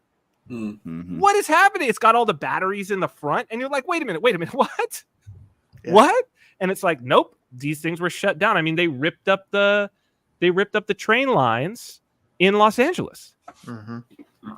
Because they were like, LA had all the way from Long Beach all the way around. It had a great rail public transportation system. Yeah. And the Rockefellers bought it up and ripped it up so that it would become a car town. Yeah, and you can just to put a plug in for James Corbett. He's got an excellent. I think it's how big oil change. How big oil? Yeah. The world. Right. Yeah. Yeah, for sure, because he covers a lot of that information in there. The spice must flow. Come on now. So I wanted to touch on a couple of things. One is like, so what Marcus was talking about, and kind of where you went with this is, as we talk about, like I think yesterday was Daniel, and then Shadrach, Meshach, and Abednego, and talking about like the visions of the end times and the Antichrist and all this stuff. And I'm thinking about this, and I'm like, yo, this is like, think about it. Like, they want to be omnipresent because they can't follow cash around, because they'd have to be omnipresent to track cash this way. Right. Yes. This gives them an omnipresence, an omniscience as well, because now they can look into everything and see and know everything. And they want to kind of monopolize the knowledge, and also like obviously omnipotence that comes from that. It's very Antichrist in its in like the kind of the direction, the trajectory that it's going. But what I wanted to ask you about is, I'm looking at this, I'm trying to look for holes, right? Where is there a way to maybe at least buy some time by attacking this this definition is too broad, because now you're starting to get into like, what's the difference between what they defined and two-factor authentication, things like DocuSign, passwords, and something like LastPass or iCloud keychain. All of these things are holding. There's not a difference. Keys. You know what I'm saying? Like, there's not a difference. So all right. So now does that make? I mean, I guess Apple is a banking institution at this point. No, they are. But Apple Pay, they're a financial institution. They are. They're a financial institution. But some of these other things are not. Like just having your your Google, two-factor, your Google Authenticator app or whatever. Google's a financial institution. Are they? They're a registered financial Microsoft institution. too? Google Pay. Microsoft. What about too. Microsoft too? Okay. So all right. Well, damn. So then maybe it's just going to end up at all the third-party open source type same scenario. Damn. Okay. So basically what happens is that So I think more to look at is there's only two options. And these are always the two options with totalitarianism. It's either one, if I want to continue working, which this is going to be the most people, and I've said already that 2020 was a warm up for what was coming, right? Because this is exactly what we had happen during 2020. That it's like, are you going to acquiesce so that you can keep your job?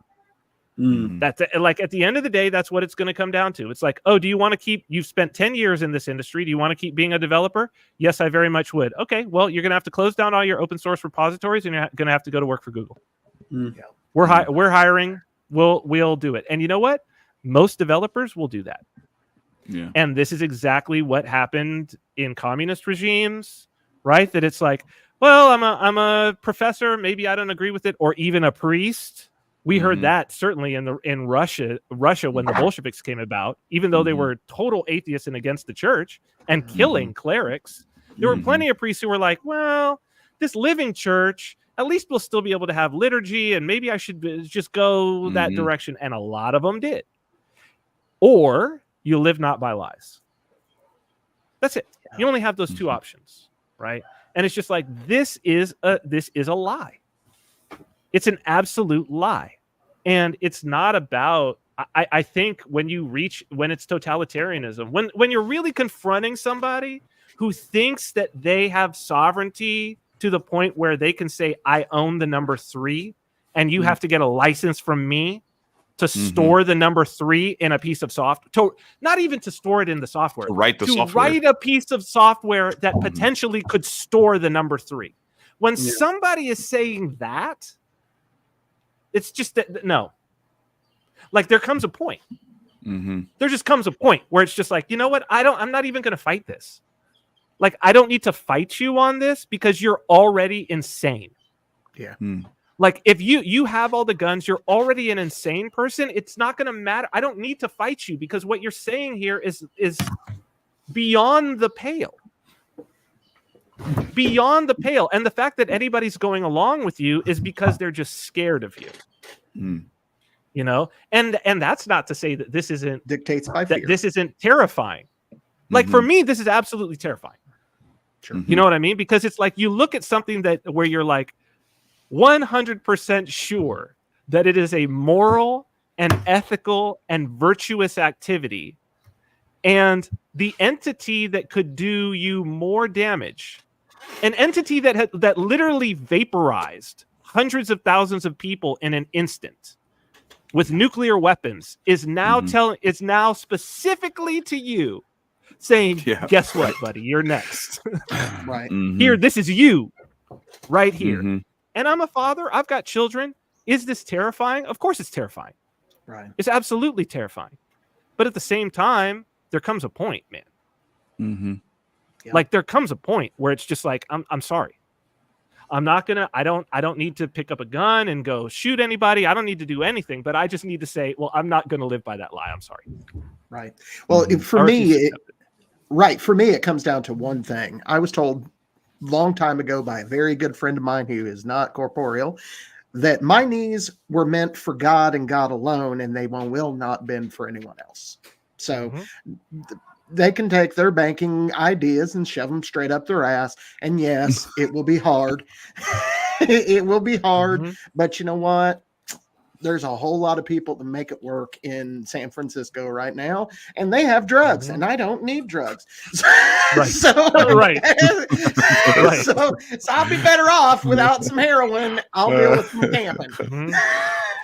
And I think that as in all cases of totalitarianism, when people stand up and choose to live not by lies, there are unexpected allies that come from everywhere, right? And this is, if we have faith, we understand that, like, this is the thing. And I think why it was a great warm-up and a lesson was, you know, you really don't have to say no, not even resist, not march in the streets, just say no, I'm not going to do it. And you kind of don't have to do it for that long. You know, like people who are like, yeah, I'm not going to do the medical interventions that you want me to do. Like, I'm not going to do those things. It was like 18 months. Like, if you held the line just for that long. Yeah. I feel bad for the people who gave up after like 16 months.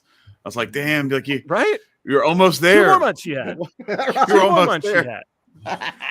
Yeah. And I And that's why I think think that they this pushed is so hard with the OSHA mandate and the other stuff, is because that was like they're like, okay, you held out this long, we're about to come for you. So just go ahead. And so there were some people who they knuckled under, and they didn't know that, like, they were right on the other side. Was that it's always darkest right before the dawn. and I think that part of the big, like, part of what we can, I think the biggest thing that we can do is to have the conversations. And again, it's not just relative to this bill, but people watching this, I hope, will try to start to learn a little more and to have the conversations about what this technology actually is. Because I'm sure there are some people watching who didn't realize, like, oh, it's just numbers. It's just like really big. That's all it is. And to really understand that, like, if they don't get this one through, this is not the last time they're going to try. Oh, absolutely not. No. This is not the last time. So what we kind of want is, I mean, I certainly wouldn't want to be arrested and have to be the one who goes through whatever this is. But if it's me, then it's me. Same. Right? If it's me, then it's me. But it's gonna be somebody. And like, if there was something to stand for, like, of all the things that I could think of, this one's pretty pure. It's numbers. You know what I mean? This was pretty pure to be like, no, you don't get to do 2 + 2 = 5. I'm sorry. Yeah. Because even with the stuff from the last 4 years, there was this element that you had to feel you're not really human if you didn't feel at some level like, well, am I endangering people by not doing the things that they're telling me to do? Because what if they're right and I'm wrong, but something feels off? Something tells me they're wrong. But, like, am I, with this, it's like, no, I am not doing anything wrong. I'm literally just making software with number storage, and, like, we're just sharing these numbers so that we can send each other either, whether it's encrypted messages or pay each other for things. And the other thing that's, like, so crazy about this is that the amount of work that people like you have done on some of the ways to make this really tangible and accessible to people who otherwise would not have been able to do this on their own, and to make it to where you can start to do some of these micro payments and structurally set that stuff up to where you can buy a bottle of water and it can pay instantly everyone who had a hand in getting that bottle of water to you. Those kinds of things. Where right now there's it's so much more monopolized and so much more difficult and cumbersome to handle those things in an equitable and fair way. To think that's like, I would hazard a guess that way more than money laundering, because they let the US dollar circulate around in physical money laundering for what, centuries? You know what I'm saying? Like, it's like at least 100 years. Well, the banks have been criminally charged for this. Right. I mean, HSBC paid how many billions of dollars because they were knowingly complicit in money laundering of Mexican the drug cartels? That's HSBC, one of the biggest banks in the world. Yeah. So it's like, what are you talking about? This is only used for. It's like, no. You're being used for money laundering. Right. Yeah, this is all nonsense anyway. When I read the article that Chad sent us when we first started talking about having you on, and Chad sent us an article about the thing, I was like, I've it's read from this Elizabeth Warren's website, by the way. Right. And so I've read this exact same bullshit 5 or 6 times because it's the same shit they level at Bitcoin every time. At drug dealers and they go after Ross with the allegations of hiring hitmen and all that. It's the same shit. They don't even change what they did. They did it in 2008. I think it was 08. The Safe Ports Act. I used to do sports gambling on an Irish website. It's called Trade Sports back in the day. And I got into trade sports because back then it was a really good place to go if you wanted to get, like, if you wanted to know who was going to win an election. you went there, Right. because that's where the money told you who was going to win. Prediction markets, they call that. It was prediction they were markets. predicting, they had in trade and trade sports. Anyway, well, trade sports also had like a sports book, and so I was doing stuff with the NFL, and it was really cool. It was like live in-game trading with other people, where you like, I bet $10 that so and so is going to win. You bet $10 that the other team's going to win, and in the middle of the game, if you decide, hey, look, I'll cash out for $2.50 right now. That's cool. Let me keep some of my money.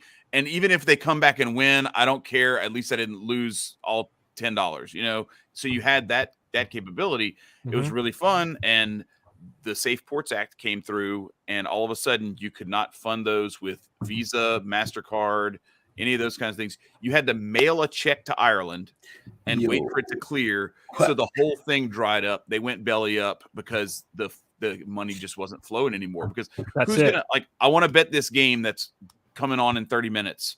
I don't have a time to wait for a check to get to Ireland and then clear, and then the funds go into my account. And so that's how they did it. They shut it down, and it was all because they claimed that people were using gambling and like losing money to each other to launder money.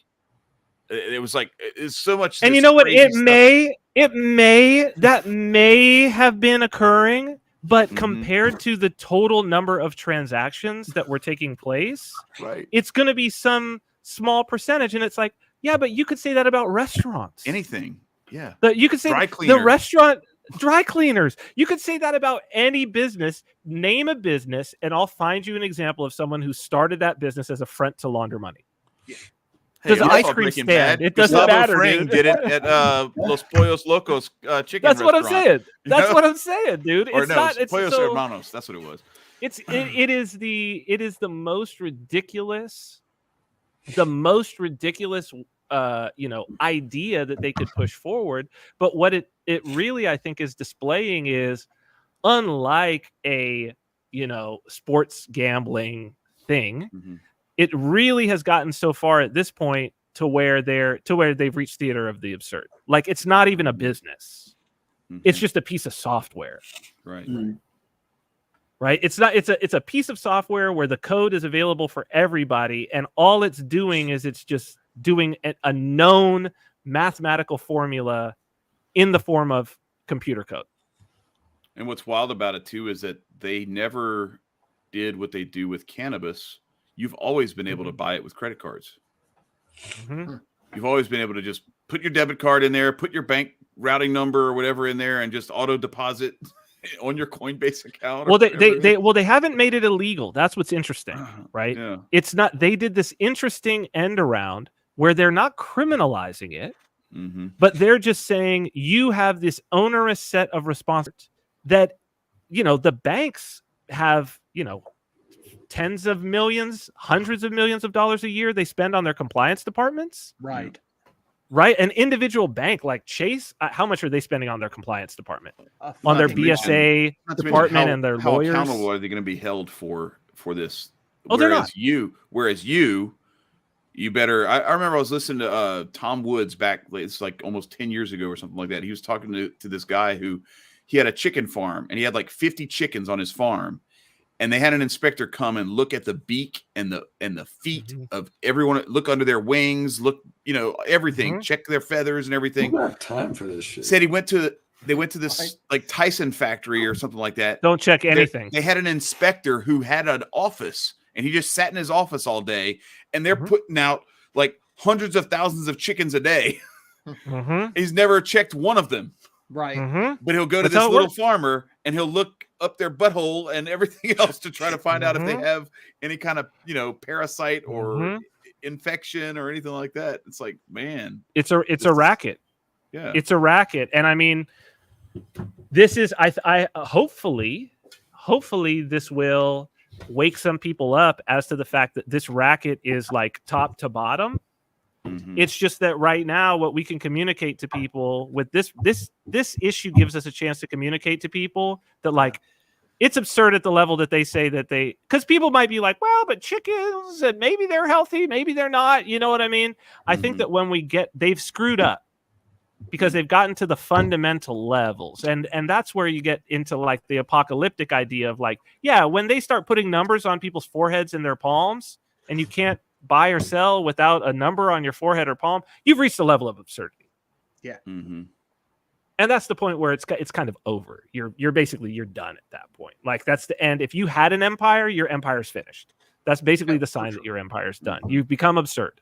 It's like idiocracy at that point. So, yeah, I appreciate you guys having me on to talk about these things, and I hope it doesn't go through. But whether it does or doesn't go through, it's really important for people to understand these concepts. I've been trying to teach them for years, but I think that this just provides an opportunity because it's really in your face.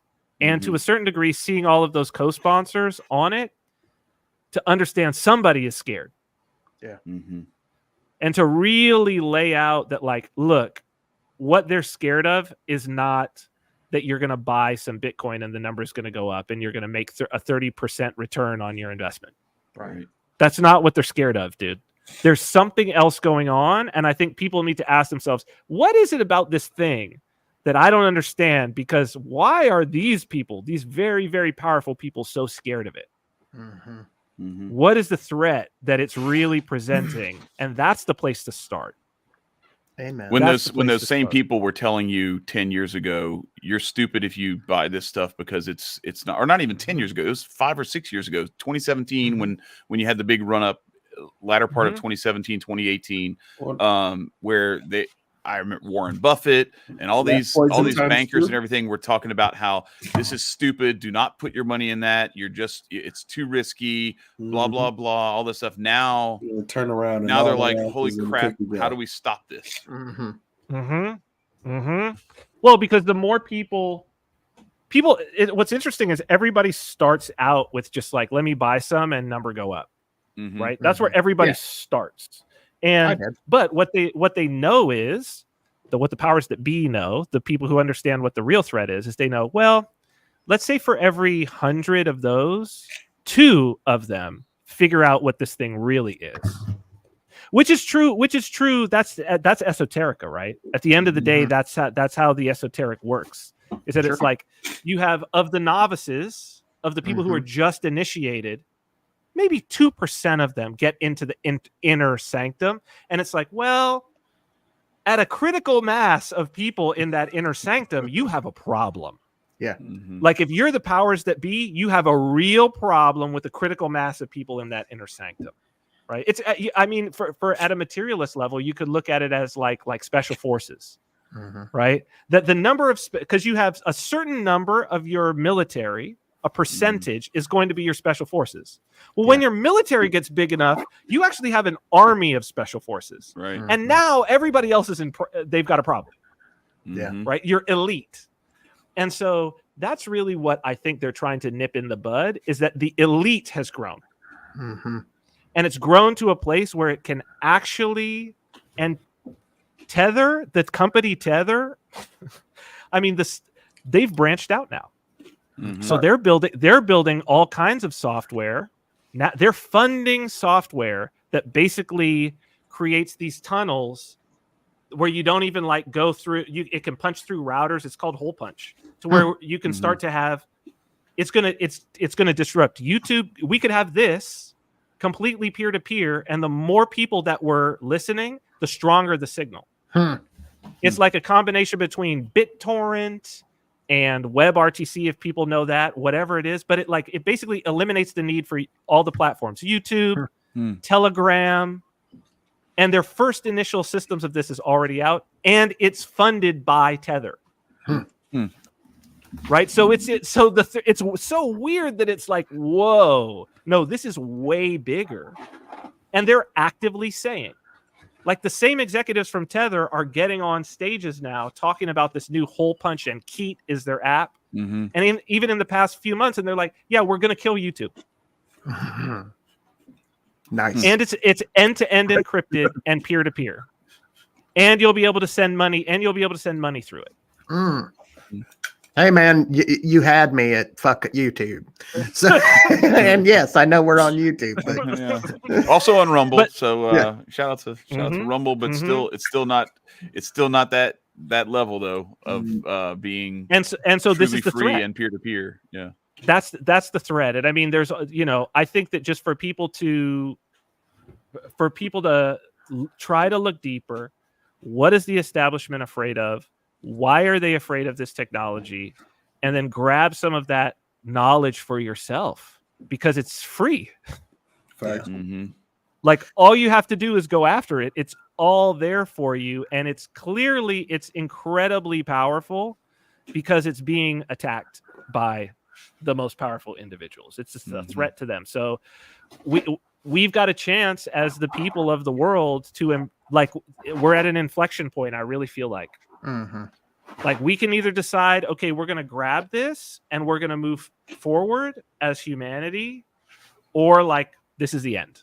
That's really how I look at it. And maybe we end up back in the Stone Age, or just repeating the cycle.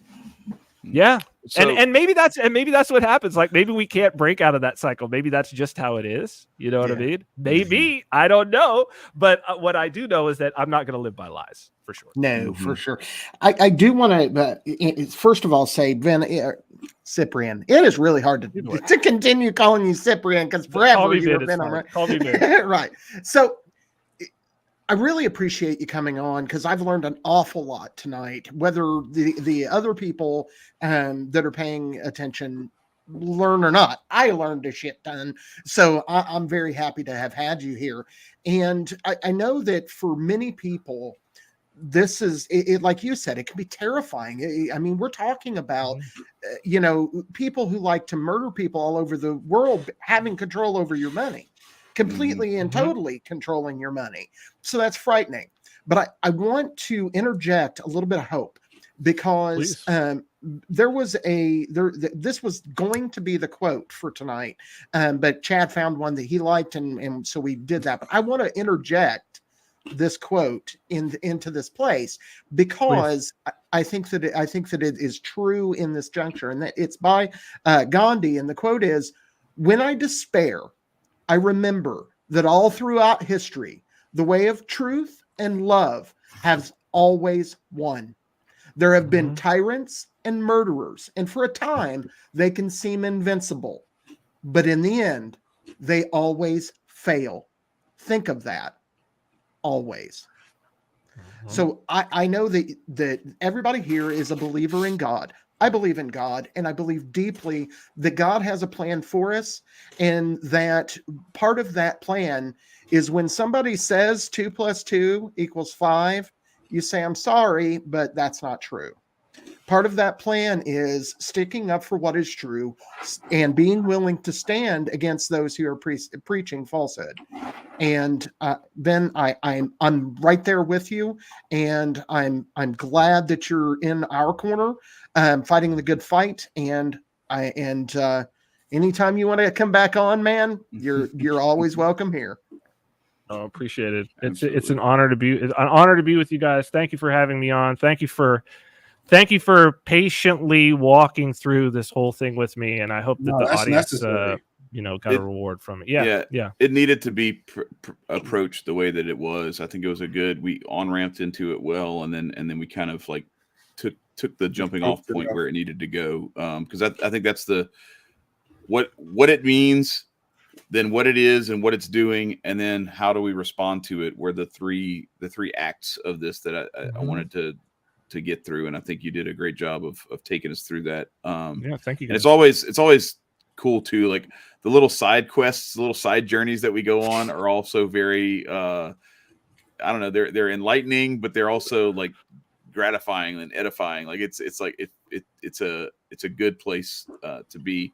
We really appreciate you coming on, and I hope everybody takes this as an opportunity to go learn a little bit more about this and dig into it and start to understand what's coming, because it's not, this Coinbase isn't going to save you from this. And your little wallet with your number go up, hopes and dreams is not going to save you from this. This is much more deep and sinister and it needs to be approached at that fundamental level, and in a lot of ways at a spiritual level, where your ability to kind of gird yourself against what's coming, so that you don't give in, because it's going to be very tempting. Anyway, that's where I land on this. So Nico, you got some last words? My last words is prepare yourselves. I mean, I didn't know a lot about this, but now that like is being put in this kind of perspective, where somebody can change the fundamental basics of anything that's being basic, which are numbers, and they can claim ownership to it. I mean, language, go ahead, have fun with that. But numbers, that's a whole different fuck thing. So you really can't circumvent numbers. Like, you can't. It's impossible. Language, you can play that game all you want. This is something that can like really ratify and change people's lives, their living situations, and things like that. So be prepared, look it up, and don't remain ignorant. Since you've been proven that you're ignorant in this topic or this point and genre of your life, now you just take the little bits of information and do your best as you can and understand whatever is about to come forward. So Vin, Cyprian, is there anything you'd like to share, plug, anything like that before we let you go?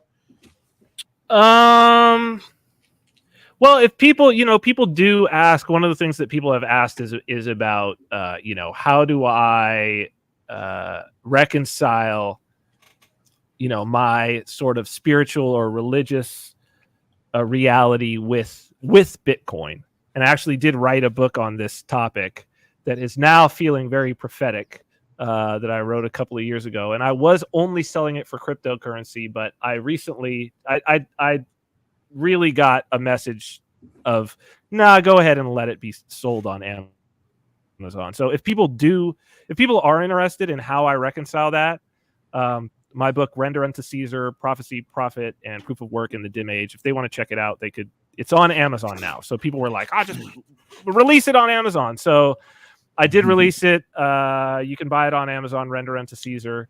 And if you're interested, it was, and like I say, as I started this out, the opening words is that Bitcoin brought me closer to God. So I probably wouldn't be an Orthodox Christian. Well, I know I wouldn't be an Orthodox Christian because I actually met my spiritual father in the first Bitcoin mystery school class that I took, the priest who baptized me. So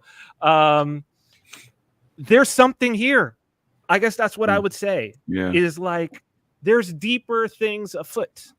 And we should be, when we find something that is a word of God, that is a thought of God, keep pulling on the thread, man.